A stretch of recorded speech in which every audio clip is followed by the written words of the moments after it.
ఏంటండి అందరూ బాగున్నారా? నేనైతే బాగున్నానండి. వరలక్ష్మి వ్రతానికి అన్నీ కడిగేసుకొని తులిపేసుకోవడం అయిపోయిందా? నేను కూడా తులిపేసాను, కడిగేసాను, మొత్తం అయిపోయింది. ముగ్గులతో అలంకరించేసి పెట్టేసేసాను. చూడండి అసలు ఎంత అందంగా అనిపిస్తుందో. అసలు డైలీ ఇలా చేసుకుంటే ఎంత బాగుండుద్దో, కానీ బద్ధకం వదిలేయలేం మనం. ఇదిగోండి కొత్త బుట్ట, ఈ కొత్త బుట్ట కొన్నానని కొద్దిగా బాగా చూపించేసానులే, కానీ ఇలా రెడీ చేసేసుకున్నానండి. నా దగ్గర ఉన్న వెండి సామాను ఒకటి రెండు ఉంటాయి కదండి, ఏదో ఒకటి లేకుండా అయితే ఉండవు కదా. నా దగ్గర ఉన్న వెండి కుందులు, ఆ లక్ష్మీదేవి అమ్మవారి బొమ్మ అయితే మా ఆయన ఫ్రీడమ్లో చేసేటప్పుడు మా ఆయనకి కంపెనీలో వాళ్ళు రిజైన్ చేసి వేరే వేరే కంపెనీకి వస్తున్నప్పుడు వాళ్ళ ఫ్రెండ్స్ అందరు కలిసి గిఫ్ట్ కింద ఇచ్చారండి.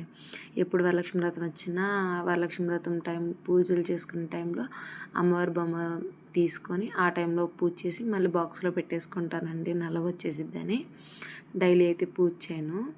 నా దగ్గర ఉన్న వెండి సామాను, పూజ సామాను మొత్తం క్లీన్ చేసేసి పక్కన పెట్టేసేసానండి. రేపు రెడీ చేసుకోవాలి కదా, రేపు పొద్దున్నే అవ్వదులని. ఈ సంవత్సరం అయితే కొత్తది అది కొన్నానండి, ధూపంది.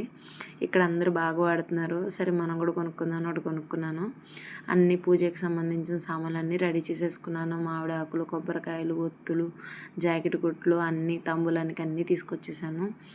జాకెట్ కుట్లు బాగున్నాయండి, ఇవి 80 రూపీస్ అంటండి. మీటరు 95 పాయింట్స్ అలా ఉన్నాయి, బాగున్నాయి.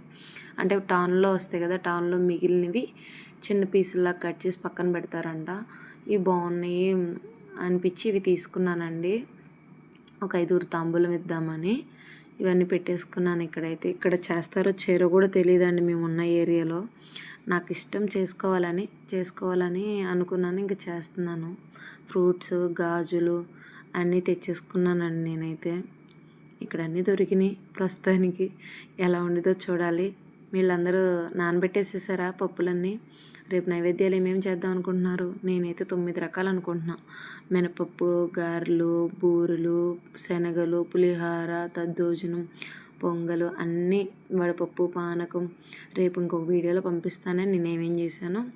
ప్రస్తుతానికి ఇవైతే నానబెట్టేసి ఇంకెళ్ళి పడుకుంటున్నానండి. ఇప్పుడు పడుకుంటే ప్రశాంతంగా రేపు పొద్దున్నే లేచి ప్రశాంతంగా చేసుకోవచ్చు.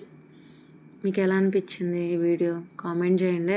మీరు చేసుకుంటున్నారా? మీలో ఎంతమంది చేసుకుంటున్నారు?